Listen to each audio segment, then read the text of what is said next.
Sebelum kita mengikuti bacaan pelajaran sekolah sahabat untuk hari ini, mari kita berdoa terlebih dahulu. Bapa kami dalam kerajaan surga, terima kasih ya Tuhan untuk kesempatan yang Engkau telah berikan kepada kami pada saat ini untuk mendengarkan sebagian dari firman-Mu.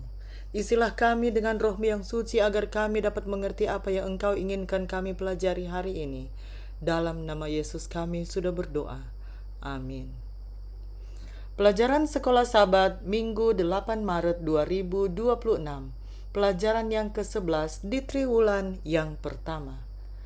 Judul pelajaran Sekolah Sahabat kita untuk hari ini adalah Pikiran Surgawi. Bacalah Kolose 3 ayat 1-4.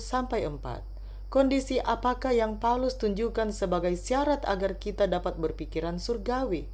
Menurut Anda, apakah artinya itu? Kolose 3 ayat 1-4. Karena itu, kalau kamu dibangkitkan bersama dengan Kristus, carilah perkara yang di atas di mana Kristus ada, duduk di sebelah kanan Allah. Pikirkanlah perkara yang di atas, bukan yang di bumi. Sebab kamu telah mati dan hidupmu tersembunyi bersama dengan Kristus di dalam Allah. Apabila Kristus yang adalah hidup kita menyatakan diri kelak, kamu pun akan menyatakan diri bersama dengan Dia dalam kemuliaan. Dari puncak gunung, seseorang dapat melihat pemandangan alam yang luas di sekelilingnya. Sejak zaman dahulu, gunung sering dikunjungi oleh mereka yang ingin mencari pengalaman lebih dekat dengan Allah. Bahkan, gunung buatan manusia yang disebut zigurat dibangun oleh penyembah berhala untuk tujuan yang sama, bertemu dengan para dewa. Menariknya, kota Ur yang Abram dipanggil untuk tinggalkan memiliki sebuah zigurat besar yang dapat terlihat dari kejauhan. Namun, naik ke tempat yang lebih tinggi tidak akan serta-merta membawa seseorang lebih dekat kepada Tuhan dalam aspek rohanian. Upaya manusia tidak pernah mampu melakukannya.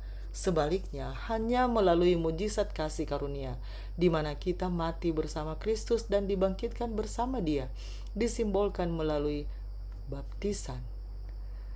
Kolose 2 ayat 12 dan 13. Kita dapat datang lebih dekat ke surga.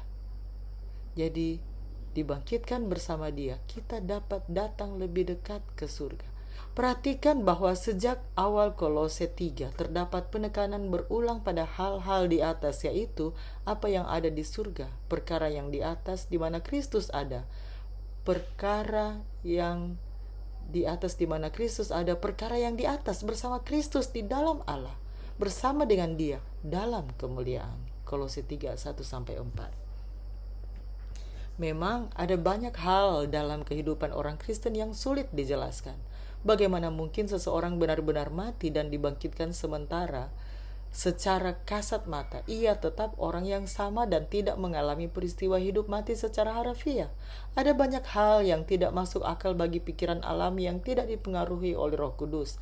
Namun bagi mereka yang berpikiran secara rohani, karena telah menerima hati yang baru seperti yang dijanjikan Allah, kematian terhadap dosa dan kebangkitan bersama Kristus adalah kenyataan yang sejati. Seperti yang ditegaskan dalam sebuah lagu, "Ku tahu karena Ia hidup, hidup di hatiku." Namun demikian, Paulus memberikan perintah-perintah ini karena kehidupan rohani kita perlu dibarui secara terus-menerus. Kita memang bisa jatuh dan tersesat, dan kita tidak pernah benar-benar aman dari pencobaan dalam hidup ini. Karena itu kita harus setiap hari memilih untuk mencari perkara yang di atas. Kolose 3 ayat 1. Hidup kekal kita aman tersembunyi bersama dengan Kristus di dalam Allah. Kolose 3 ayat 3. Tetapi ekspresi lahiriah dari kehidupan itu sama sekali tidak tersembunyi.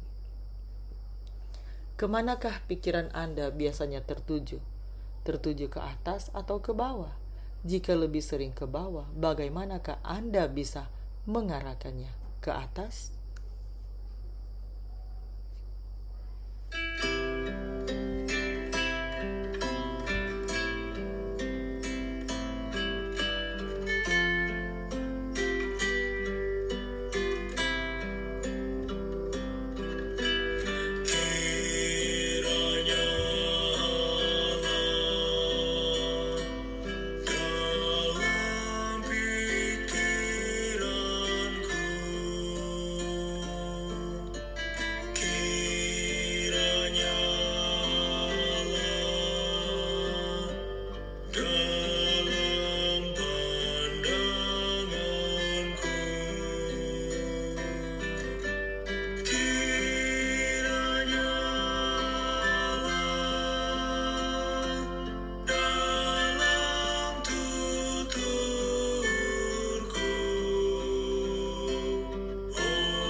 Bapa di surga, kiranya Engkau selalu berada dalam pikiran kami. Kiranya Engkau selalu ada dalam pandangan kami. Kiranya Engkau selalu ada dalam tutur kata kami. Dan kiranya ya Tuhan, Engkau selalu dalam kalbu kami. Tuntunlah kami senantiasa ya Tuhan. Dalam nama Yesus kami sudah berdoa. Amin. Demikianlah bacaan pelajaran Sekolah Sabat Minggu 8 Maret 2026. Sampai bertemu di bacaan pelajaran Sekolah Sabat selanjutnya. Tuhan memberkati.